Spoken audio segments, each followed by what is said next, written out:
Hello and welcome to Improve Your Voice. My name is Darren McStay and today I've got a very interesting voice review, one which I've wanted to do for a while now. It was recommended by one of you guys. Sorry, again, didn't write the name down when I put it on the list, but here it is for you if you're watching. Anyway, this is the voice of Freddie Mercury. Try and find out if the new songs were going to work with an extra musician, because we'd never done that before. Now, of course, I'm reviewing speaking voices. I'm not reviewing singing voices because different things happen when people sing. What's interesting here with Freddie Mercury, as you'll see in the interview, is that when he speaks, he sounds so different to when he sings. So different. I mean, I only, in the last couple of years, actually saw an interview with him speaking, and I was quite surprised because as a stage performer, as a singer, he's got this mid-Atlantic accent which is kind of American sounding, and he's very high, fly, sky guy, and very expressive and very open.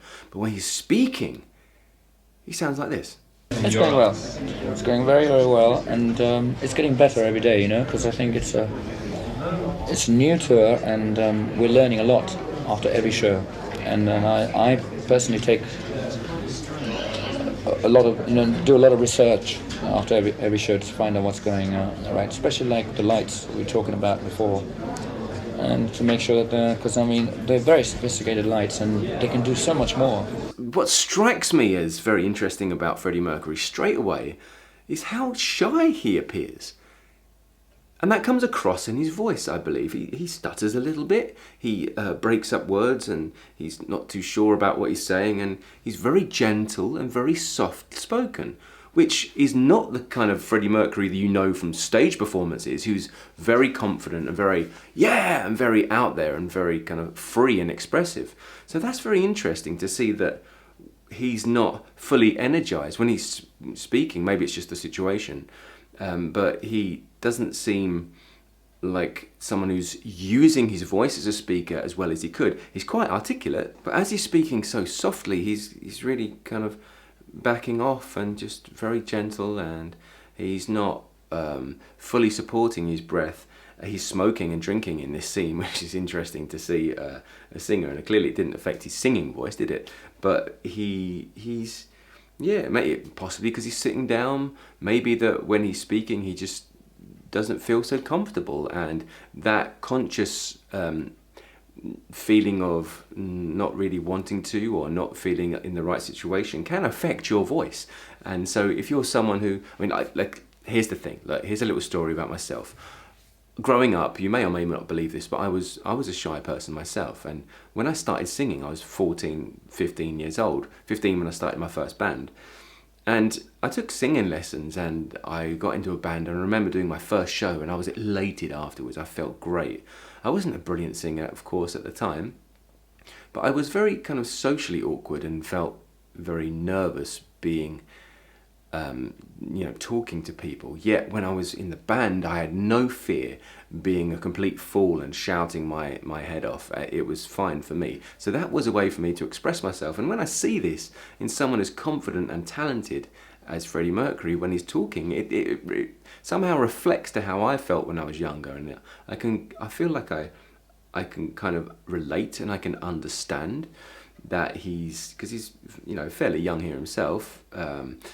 But I can kind of understand how you may put a persona on. People put characters on and people put things in front of them. And I wonder if that's something that you might do in different situations. I'm not sure if you're a singer or a speaker, but perhaps you find that in some environments you feel confident, but in others you don't. Like maybe in front of your family and friends you can be yourself, but in front of strangers you might feel very shy and withdrawn. And it's interesting to know that it's not always about your physical ability.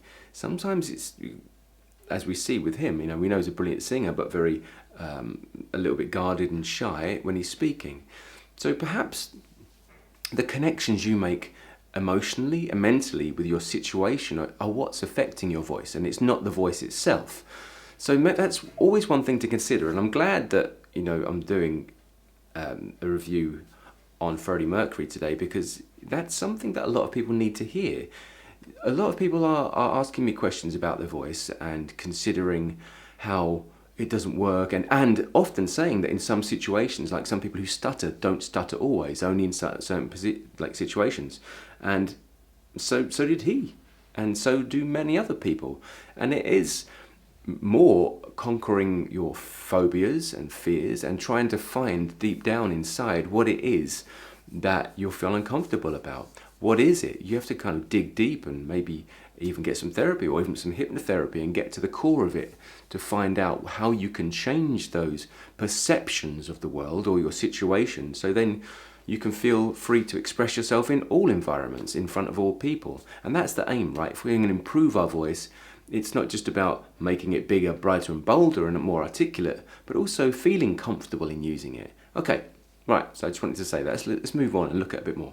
I think every day I learn something, I ask the lighting man to do something new, and also we're interjecting the show with new songs, so every time we do a new song we have to have a new light thing, so I think I ask him to try and do different things every day, so I don't know, I mean, you've seen the shows before, but I don't know if you find them different, but I mean the light cues can be different, forever. I mean, you can have a new show every day if you wanted to.